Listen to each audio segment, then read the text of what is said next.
Pessoal, bom dia. Vamos aqui para mais uma videoaula da gente. Nós estamos na turma do primeiro ano e essa é a nossa aula de número 13. Vamos continuar aqui o conteúdo, de atomística.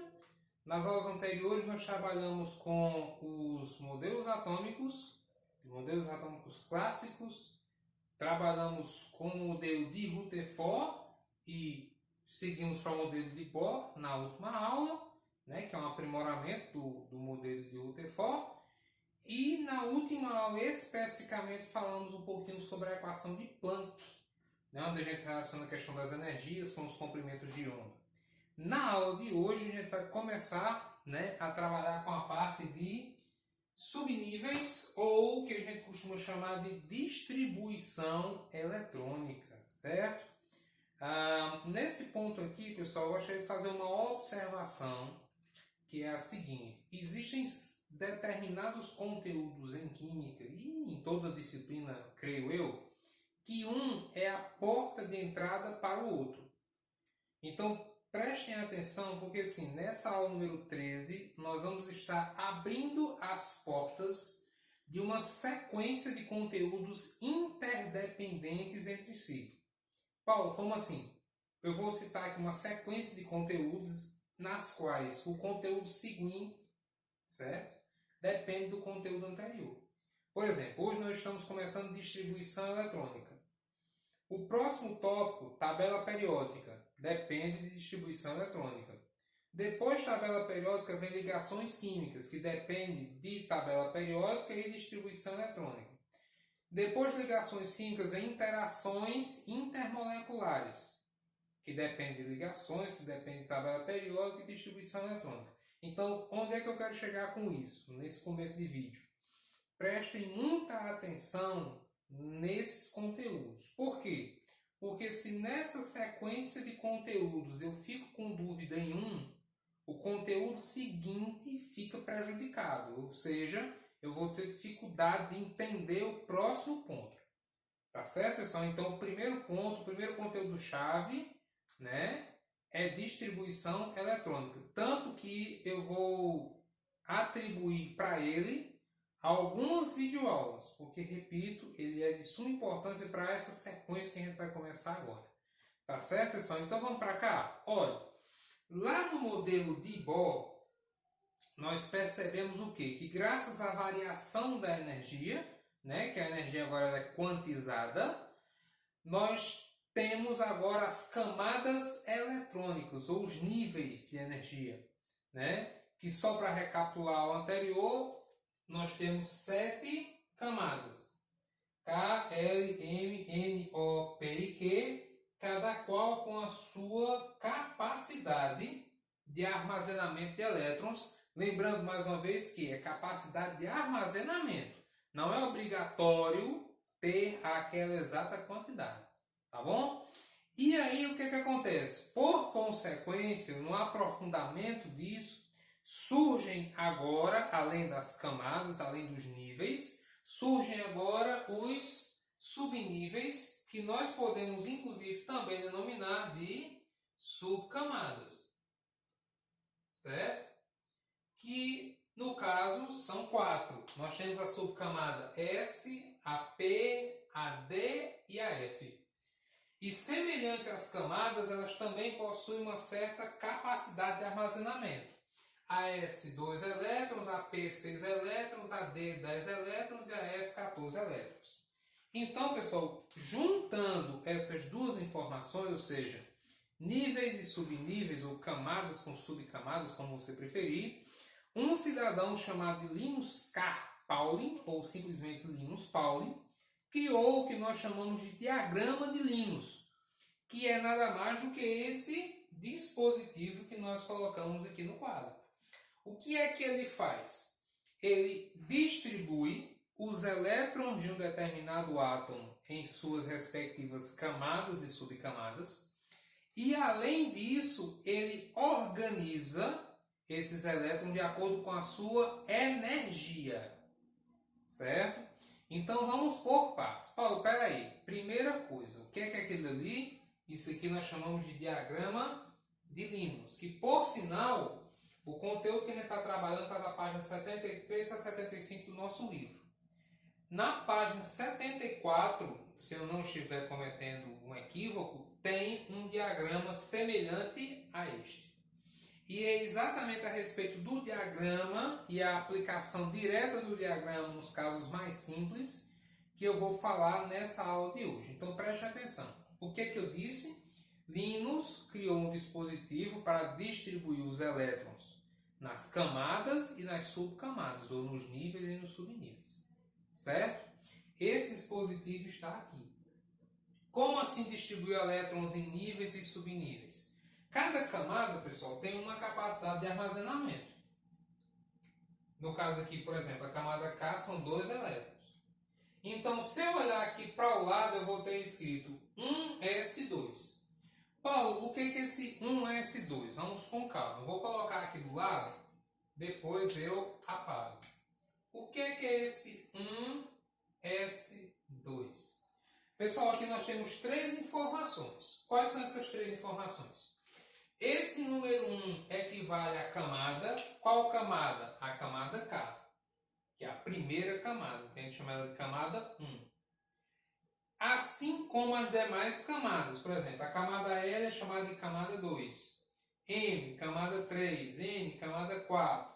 O, camada 5. P, camada 6. E Q, camada 7.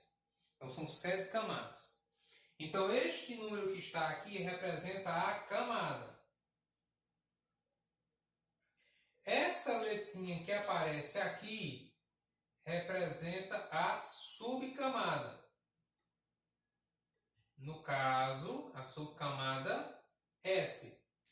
E o número que aparece em expoente é a quantidade de elétrons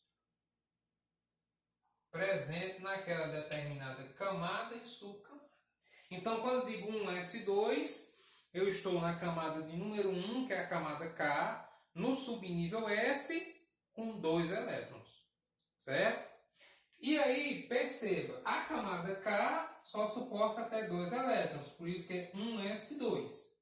A camada L são 8 elétrons. Então, se eu observar na camada L, eu tenho 2s2, 2p6.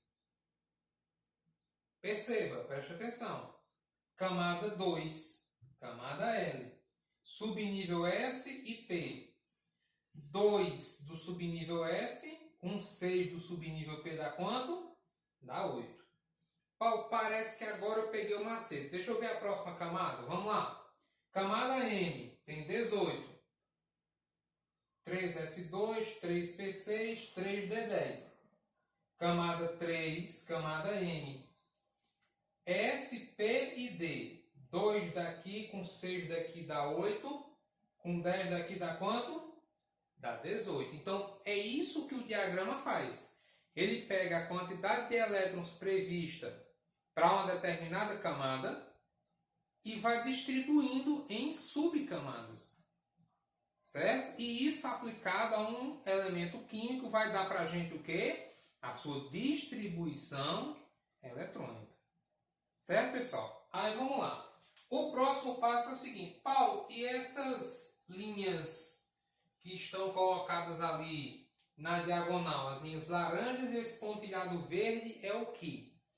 Bem, como eu disse, Linus, além de criar o diagrama, também organizou cada termo do diagrama de acordo com a sua energia, indo do item ou do termo que tem menor energia para o que tem maior energia.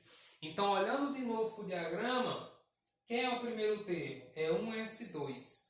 Então, ele seria o termo de menor energia. Quem é o último termo do diagrama? Onde é que o diagrama termina? Termina aqui. 7p6. Ele seria o termo de maior energia. Atenção! A energia não se organiza necessariamente só pelo número da camada. É uma combinação entre camada e subcamada. Paulo, o que é que você está tentando dizer? Se nós formos seguindo as setinhas, e é o que a gente vai fazer, nós vamos perceber que começa 1s2, 2s2, 2p6, 3s2. Atenção agora, 3p6, 4s2, 3d10. Perceba que para chegar no 3d10 eu passei aqui no meu caminho por onde? Pelo 4s2. E por mais que o 4s2, né, seja representante da camada N, ele não tem mais energia do que o 3d10, que é um tópico de onde? Da camada N. Paulo, eu não estou entendendo o que você está tentando dizer. Eu estou dizendo que o diagrama organiza as camadas, as subcamadas e coloca cada termo na sequência de energia. Na sequência de energia, é isso que eu estou dizendo. Por isso que tem essas linhazinhas aqui laranja e pontilhado de verde. É a sequência que eu tenho que seguir para fazer a distribuição de um dado elemento. E nesse caso aqui, o que é que acontece? Eu coloquei aqui no quadro 3 exemplos para a gente começar a fazer essa distribuição, ainda dando os primeiros passos no diagrama de Linus. Tá bom? Então, vamos começar? Como é que eu tenho que fazer? Primeiro, o que identifica um elemento na tabela periódica? É a sua quantidade de elétrons? Não, é o seu número atômico. Tanto que ao lado de cada elemento aqui, né, do neônio, do potássio e do ferro, eu coloquei o número atômico de cada um, não botei o número de elétrons. No entanto, atenção para esse ponto, principalmente para os tópicos que vão vir nas próximas aulas de distribuição eletrônica, o nome já está dizendo, distribuição eletrônica vai distribuir o quê? Elétrons. Então, galera, muita atenção, muito cuidado, por quê? Porque o que está representado ali de cada elemento é o seu número atômico, não é o número de elétrons. Certo, Paulo? E o que é que eu vou fazer então se não tem o número de elétrons? Eu vou observar a carga. Eu vou observar a carga do elemento. Nos nossos 3 primeiros exemplos aqui, eu não tenho carga. Lembra do sinalzinho da carga que a gente trabalhou em aulas anteriores? Não tem. Portanto, a carga dele é quanto? 0. E a regra que a gente aplicou é o quê? Elementos de carga nula têm o quê? Prótons e elétrons na mesma quantidade. Logo, se esse elemento aqui tem número atômico 10, é porque os elétrons dele também valem 10, ou são iguais a 10. Porque não tem carga. A mesma coisa para os demais. Então aqui eu vou ter 19 elétrons e aqui eu vou ter 26 elétrons. Repito. Por que eu estou fazendo isso? Porque nenhum deles tem carga. Paulo, e quando tiver carga? Aí é assunto para as próximas aulas. Calma, paciência. Tá bom? Como é que eu vou fazer então? Olha aqui o primeiro.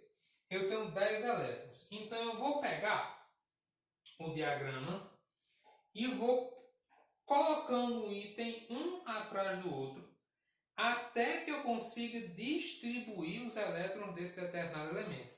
Paulo, como assim? Vamos começar a fazer? Eu vou só colocar aqui para vocês. Cadê o apagador? Só um instantinho, pessoal. Vou buscar o apagador.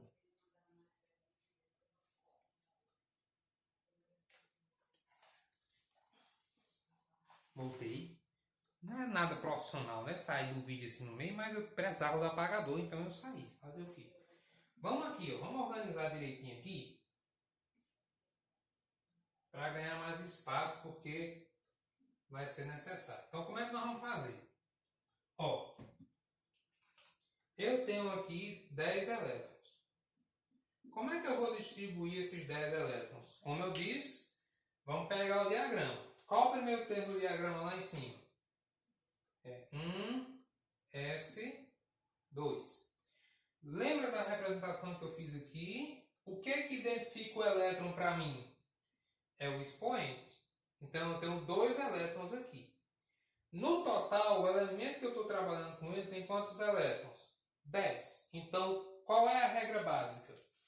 Eu vou distribuindo, eu vou passando no diagrama até distribuir todos esses elétrons.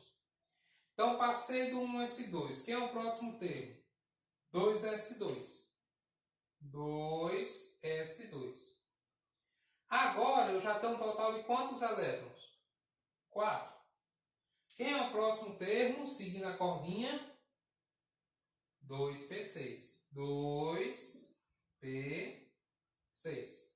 Agora atenção, quando eu somar esse 2 com esse 2 e esse 6, 2 mais 2, 4 mais 6, 10. Eu finalizei a distribuição eletrônica para o nosso elemento aqui em questão, o neônio. Essa é a distribuição dele.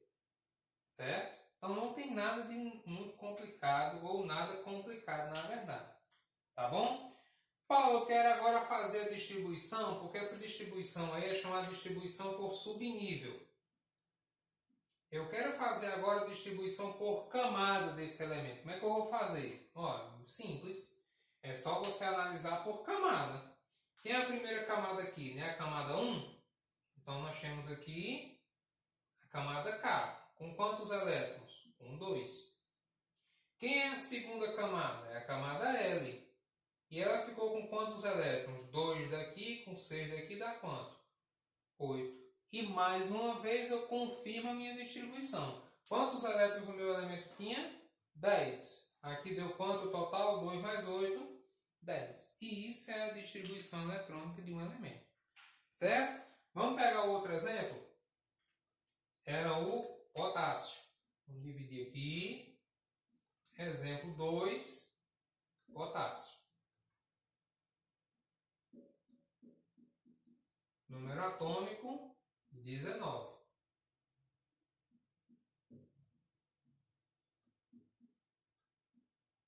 Lembrando, não tem carga, significa o quê?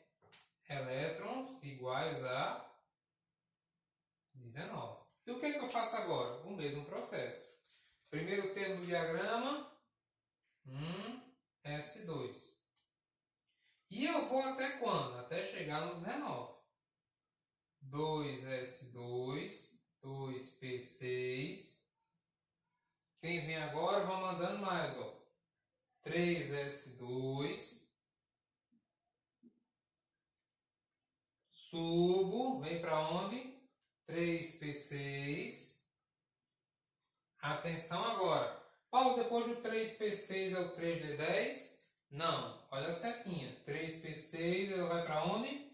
4S2. Próximo passo aqui. Atenção. Não se empolgue.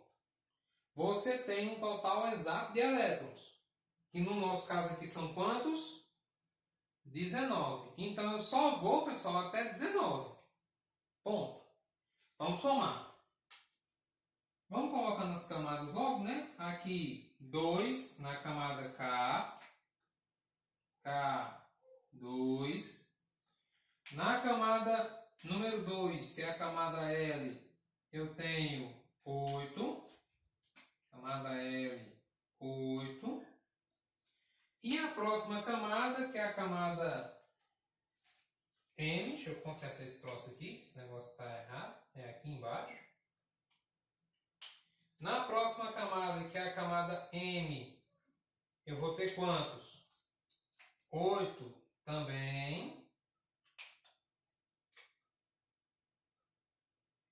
E por último, eu tenho uma camada N, com quantos elétrons? Com 2. Aí, pessoal, o que é que acontece? Veja só. Nós dissemos ali que o total de elétrons do potássio é 19. Se eu somar aqui, 2 com 8 dá 10, com 8 18, com 2 dá 20. Está extrapolando a quantidade que eu tenho. Então, o que é que eu vou fazer nesses casos? Porque no primeiro caso encaixou certinho. Veja, a regra diz o seguinte: quando você tiver um número de elétrons que é maior do que a sua distribuição, certo? Você bota um termo a mais. Paulo, como assim? Por exemplo, vamos apagar aqui. Eu cheguei nesse ponto. 3P6. Até aqui tem quantos elétrons? 2, 10, 18. Está por um só. Falta só um. Só que, o que acontece? Eu não posso, pessoal, preste muita atenção, eu não posso chegar aqui e botar 3P7. Por que não pode? Por mais que você some e dê 19, lembra das capacidades? O subnível P só vai até 6. Eu não tenho como colocar 7 elétrons no subnível P. Então, foi o que eu disse, quando a quantidade de elétrons que você tem, no caso 19, é maior do que a distribuição que você está com ela, você bota um termo a mais. E foi o que a gente fez. Nós colocamos aqui 3P6 e viemos aqui para baixo com 4S2. No entanto, aí o que acontece? Acontece a outra situação. Eu botei o 4S2, só que agora o que acontece? Eu tenho mais elétrons na distribuição do que o elétron que eu tenho no elemento. Aí o que eu faço? Você pode diminuir a quantidade de elétrons. Como assim? Diminuir aonde? Aqui. Porque se eu deixar o 2, nós já vimos que dá 20. Então o que eu vou fazer? Em vez do 2, eu vou botar só 1. Vai ficar 4S1. E automaticamente aqui também fica 1, que vai mudar o total da camada. Daí, quando eu somar, 2 com 8, 10, com 8, 18, com 1, 19. Certo, pessoal? Então, permanece a mesma logística de distribuição, só que se o número de elétrons que eu estou distribuindo tiver menor do que a distribuição, eu vou botando mais termos. Se eu chegar num ponto que eu botei um termo, como a gente botou, 4S2, e extrapolou o número de elétrons, eu vou lá e posso diminuir aquele determinado valor. Vamos fazer mais um exemplo? Bora lá. Para não ficar muito apertado aqui embaixo e para não apagar o diagrama que nós vamos utilizar nas próximas aulas, eu vou apagar aqui em cima. Para não ficar muito apertado da gente fazer. Bora lá? Exemplo número 3, que é o ferro. Número atômico 26. Novamente, não tenho carga, portanto, 26 elétrons. O que eu vou fazer agora? Bem, vou fazer o mesmo processo, não vai mudar isso aqui. Vou começar a colocar os termos. Então, vem 1S2, 2S2, 2P6 e segue a sequência. 3S2,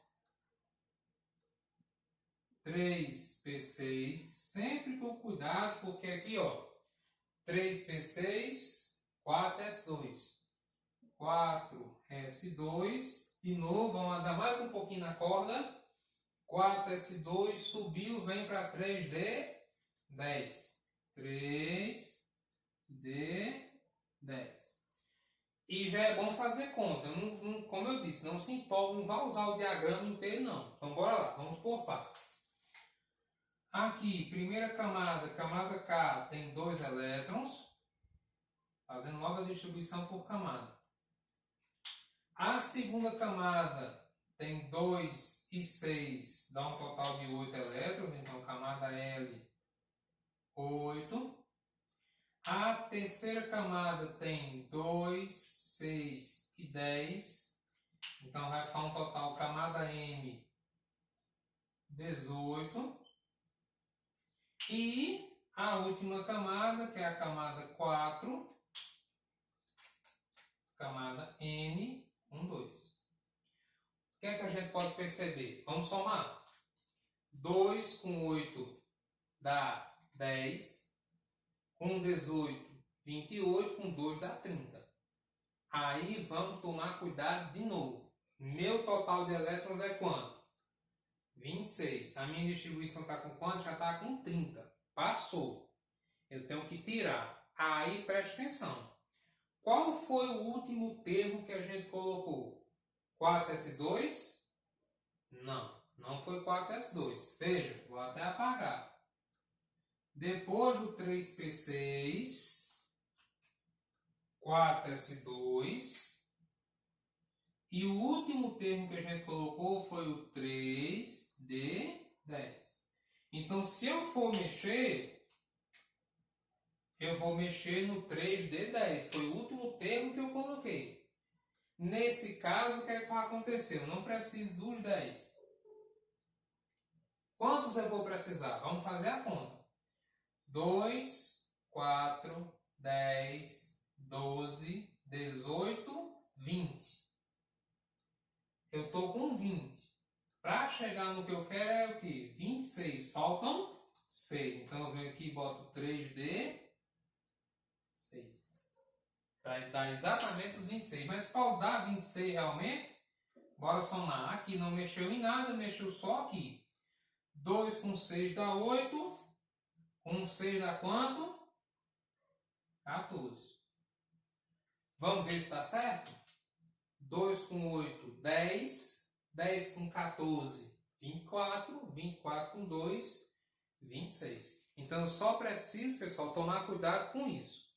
Quando eu colocar o termo da distribuição que extrapolar a quantidade de elétrons, eu vou lá e retiro o excesso.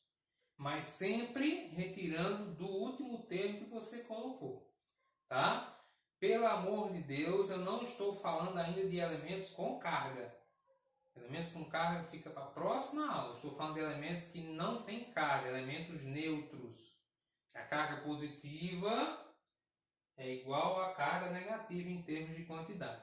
Certo, pessoal? Então eu espero que vocês tenham entendido esse primeiro vídeo. Foi um tanto de volume de informação grande, mas como eu disse, eu ainda vou mastigar um pouco mais essa questão da distribuição eletrônica nos vídeos seguintes. Certo, pessoal? Então, obrigado pela atenção e até a próxima aula, se Deus quiser.